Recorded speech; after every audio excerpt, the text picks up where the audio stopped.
Hoje eu recebo aqui no estúdio o senador Otto Alencar. Senador, bom dia, muito obrigado pela presença do senhor aqui. É um prazer. Prazer estar nosso. aqui com você. Eu quero começar falando com o senador Otto Alencar da tragédia no Rio Grande do Sul, essa tragédia que chama a atenção não só de todo o Brasil, mas de todo o mundo e que tem motivado mortes, desaparecidos, tem sido usada também politicamente de forma em fake news, em reclamações, enfim, o próprio governador reclamou do crédito oferecido pelo governo federal. É uma tragédia anunciada, senador? Sem dúvida nenhuma, sem dúvida nenhuma. Já é uma coisa que era esperada. Até porque já tinha acontecido em 1941, quando Porto Alegre era uma cidade bem menor, os outros municípios também. E em 41, esses rios todos que formam o Guaíba, eles tinham a proteção das suas margens com suas matas ciliares. Então, se tem mata ciliar, ela protege a expansão do rio. E também toda a água que vem da chuva, ela penetra. Por que ela penetra no solo? Porque as raízes é que dão porosidade ao solo para a água bater na chuva e entrar. O que é que aconteceu? Desmataram tudo, onde não é asfalto, é solo impermeável. A água não penetra em solo impermeável. Ela bate, escorre para o leito do rio, leva sedimento, faz o rio ficar mais raso, o rio perde a profundidade, ou que nós chamamos tecnicamente calado, e a partir disso ele espalha.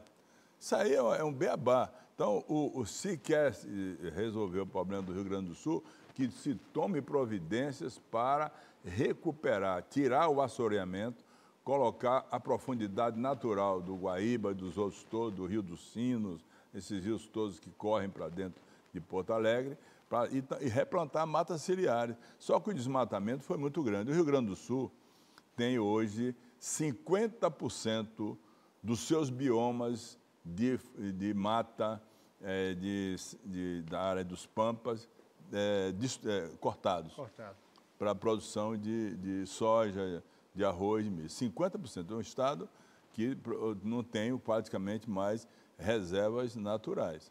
Isso leva a essa situação, além da precipitação pluviométrica muito alta pelas alterações climáticas. Você está vendo agora o Afeganistão, está debaixo de água, outros países estão acontecendo, porque a emissão de gases de efeito estufa, sem nenhuma dúvida, altera o clima no mundo. Por isso essa preocupação, o Acordo de Paris... Mas tem quem negue isso, né? Hein? Tem quem negue isso. Quem nega isso é o seguinte, é quem está ganhando muito dinheiro com o desmatamento, plantando mais soja, mais milho, mais o algodão, mais trigo, implantando mais áreas de pecuária extensiva, e não está preocupado. Porque em algumas coisas, na cabeça de algumas pessoas, acho que até a maioria, o que interessa é o que está no bolso, está entrando no bolso. Não interessa se o futuro está sendo comprometido. Olha, o consumo de água aumenta em progressão geométrica. Por quê? Porque é água para consumo humano, consumo animal, consumo industrial, irrigação e produção de energia. E as pessoas estão aumentando a população e consumindo mais água. E a produção diminui. Por que diminui a produção? Porque a cada ano o Brasil perde, o mundo perde nascentes. E quem produz água é nascente. Calha de rio recebe água. Por exemplo, o Rio São Francisco, a calha dele, 2.782 quilômetros, 2.782 quilômetros de comprimento. A calha dele não produz uma gotinha d'água. Tudo que entra na calha do rio vem da nascente e dos rios tributários. A nascente vem, faz o riacho perene vai e entra no rio. Então está se destruindo isso aí. Para você ter uma ideia, só para você ter uma ideia, a bacia amazônica, que é a maior quantidade de água doce do mundo, está perdendo por ano 350 quilômetros quadrados. Perde de lâmina d'água. Vai ter um desastre ambiental muito grande. Você viu há poucos dias aquela seca, aquela diminuição dos rios amazônicos, que você via de uma margem a outra. A mesma coisa está acontecendo no Rio Grande do Sul. Agora, é a destruição da natureza através do homem para a produção de alimentos, para a produção de energia, o que for, está produzindo de forma desordenada. E tem lei para isso.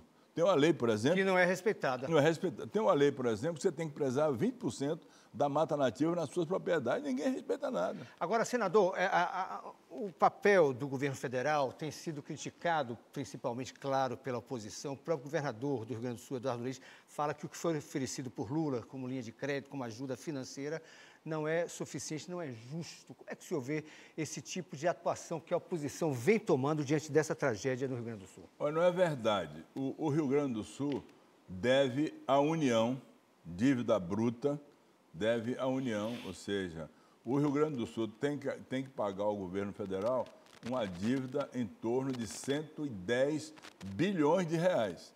Nós aprovamos no Senado agora que o Rio Grande do Sul não pague essa dívida por 3 anos, 36 meses. Dá uma economia ao Rio Grande do Sul, do não pagamento da dívida, de mais ou menos 12 bilhões de reais. Foi feito o PIX aí para ajudar as pessoas de R$ 5.100. Foi liberado o FGTS. Antecipou-se o fundo de participação dos municípios. E também outras ações na área de saúde que foram dadas, de medicamentos e apoio. Se antecipou várias coisas. E o governo está abrindo linha de crédito para a indústria, para o comércio, para o setor da agropecuária. É grave mesmo. A destruição nos mais de 59 municípios é muito grave. São os municípios que ficam mais à margem dos rios, né? Sobretudo no Vale dos Sinos, que o Sino é um rio que passa em um vale, e tem muitas cidades no Vale do Sino, inclusive do setor calçadista, o setor de tecelagem, de fiação. Então, o Guaíba e Porto Alegre realmente é um prejuízo muito grande. Mas o governo está fazendo aquilo que é necessário e nós vamos trabalhar, inclusive, para outras atividades. Por exemplo, nós vamos aprovar, o governo deve encaminhar agora, essa semana, a desoneração da folha daquelas atividades todas que foram negadas. O ministro Zanin ampliou o prazo, mais 60 dias, e nós vamos aprovar. E que vai atender também lá as indústrias do Rio Grande do Sul. A questão da diminuição da contribuição patronal da folha dos municípios.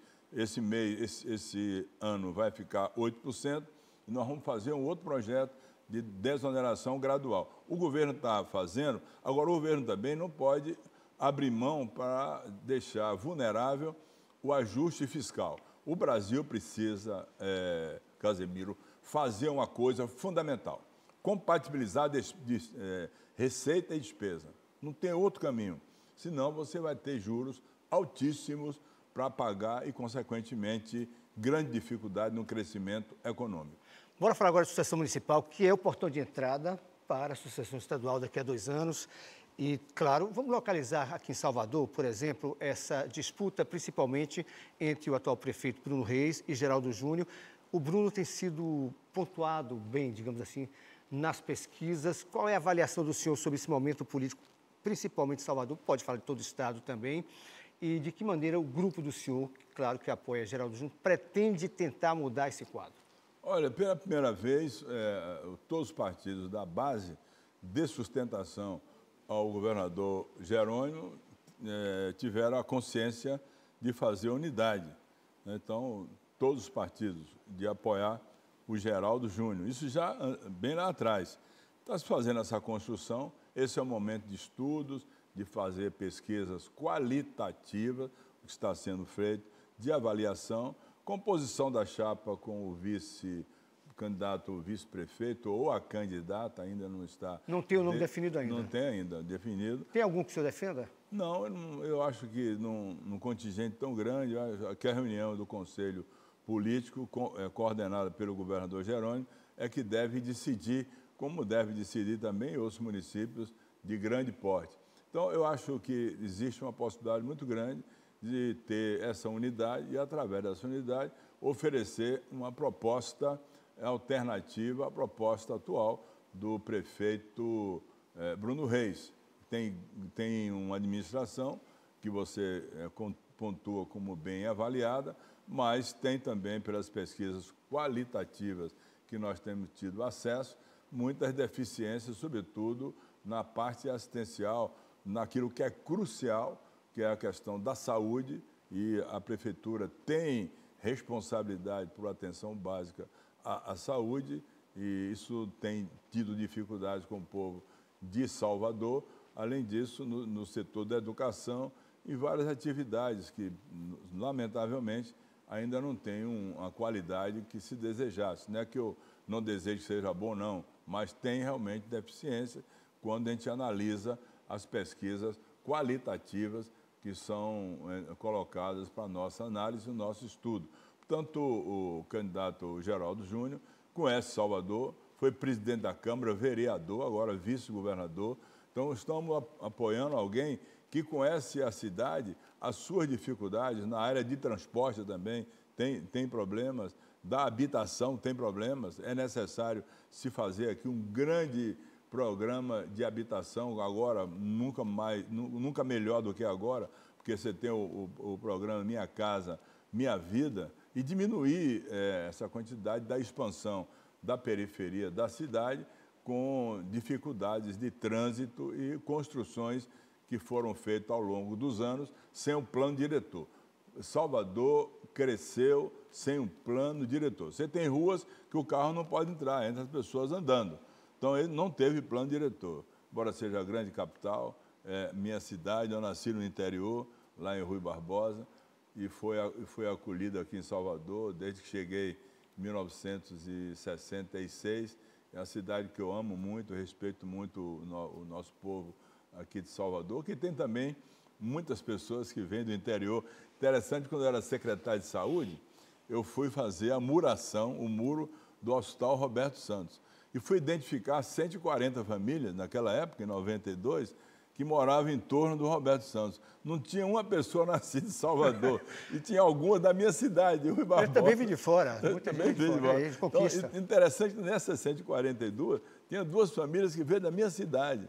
Eu fui fazer lá a muração, tive que também melhorar as casas para eles aceitarem isso, botar água, botar energia, e fiquei surpreendido que não tinha uma pessoa nascida em Salvador. Então, Salvador cresceu muito com essa migração das pessoas que vêm do interior para Salvador. Agora, senador, o senhor está destacando aí o trabalho, claro, de Jerônimo Rodrigues, mas, por outro lado, a oposição também tem criticado muito, principalmente nos setores de segurança e educação. E o ex-prefeito Assemi Neto recentemente falou que Jerônimo não aproveita o alinhamento com Lula para trazer benefícios para a Bahia, que é um grande nome aí da oposição, liderando, claro, a oposição, é o ex-prefeito Assemi Neto, provável candidato a governador, não se sabe o futuro dele. O senhor fez parte do grupo dele uma época, né? Bom, não, do avô dele. Do avô dele, pois é, do avô dele. Política, como diria, as nuvens passam e a política muda também.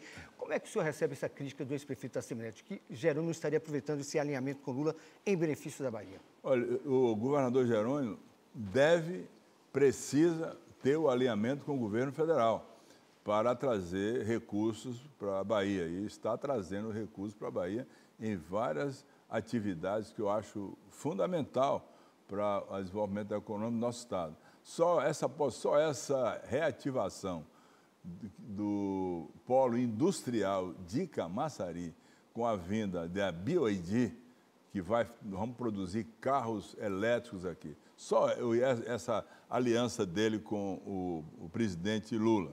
A aliança do presidente Lula com os programas de governo, da área de saúde, do Minha Casa, Minha Vida, da restauração das estradas federais, dos convênios todos para educação, com a ampliação da oferta do Instituto de Federação. A minha cidade, Rui Barbosa, estou numa alegria enorme, vai receber o IFE Babaiano, nós vamos ter lá o IFE para educar os nossos filhos da nossa terra e da região ali dentro, sem precisar sair da região para outras cidades, né?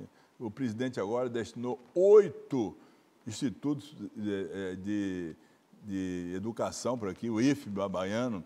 Ele tinha trazido, o Lula tinha trazido antes 32. Olha bem, com 8 anos, Lula trouxe 32. Trouxe 5 universidades federais para a Bahia em 8 anos. Nós passamos 200 anos com uma universidade federal só. O Lula trouxe 8. Vem cá, é ruim o Jerônimo ter relação com o Lula? O ex-prefeito acha isso? Se ele está achando isso... Ele fala que esse alinhamento se ele está achando isso, se concretiza aliás, todo adversário, sobretudo recentemente, ele perdeu as eleições, eleição dura, mas ele perdeu as eleições. Todo adversário que perde a eleição imediatamente e começa a bater e a criticar no lado, sobretudo, pessoal, essa declaração dele é suspeita, questionável, controversa e não merece a sincera consideração de nós, porque ele está falando muito mais pelo resultado das eleições, que eram eleições que se considerava decidida pró-oposição, mas por uma avaliação incorreta. Eu, por exemplo, entrei na eleição com a maior convicção que nós teríamos a vitória, não por vaidade, porque eu sou uma pessoa muito simples, muito humilde, com costumes mesmo que eu preservo até hoje do interior, de ser educado com as pessoas, responder bem às pessoas, de maneira nenhuma levar para o debate pessoal que não resulta absolutamente em nada. Portanto, essas declarações são declarações que saem vão pelo vento afora, né? Seria assim o prefeito de Salvador, um conde falando para os passarinhos. Os passarinhos não entendem, então não adiantou nada ele falar. Obrigado pela entrevista, senador. Vai para Brasília agora, né? Vai trabalhar pela Bahia. Vou para Brasília. Eu quero te agradecer, estava com saudade de você. Tem que aparecer mais. Um abraço a toda a equipe aqui da TV, do Bom Dia Bahia, né? O meu amigo Alberto Coelho, e me colocar sempre à disposição. Eu estou relatando agora uma matéria que é super importante no setor de energia, que a matéria é o hidrogênio de baixo carbono. Nós vamos ter que produzir energia limpa, que não gere os efeitos estufas, os gases de efeito estufa, que é a energia gerada pelo hidrogênio, ou pela eletrólise, através dos eletrolisadores. Eu já publiquei, já foi analisada na comissão, vai ter agora, nessa semana, terça-feira, a aprovação. Vamos a plenário e vamos oferecer à Bahia e ao Brasil um novo marco regulatório da produção de hidrogênio verde, de energia limpa. Inclusive, eu recebi um telefonema da Alemanha, que o Jerônimo estava lá com os governadores do Nordeste, 9 governadores do Nordeste, e o Jerônimo me ligou, cadê o projeto, o marco regulatório? Eu disse, tenha calma, para a semana eu estou... Me ligou umas 3 ou 4 vezes, que a Bahia tem o maior potencial do Brasil para a produção de hidrogênio verde. O maior potencial do Brasil. Isso é muito bom. Parabéns. E a gente remete ao início da entrevista a preocupação com o meio ambiente. O meio ambiente, pois é. Obrigado, senador. É isso aí, valeu. Forte abraço, obrigado. Volte mais vezes, tá bom? Tá bom, valeu. Um abraço.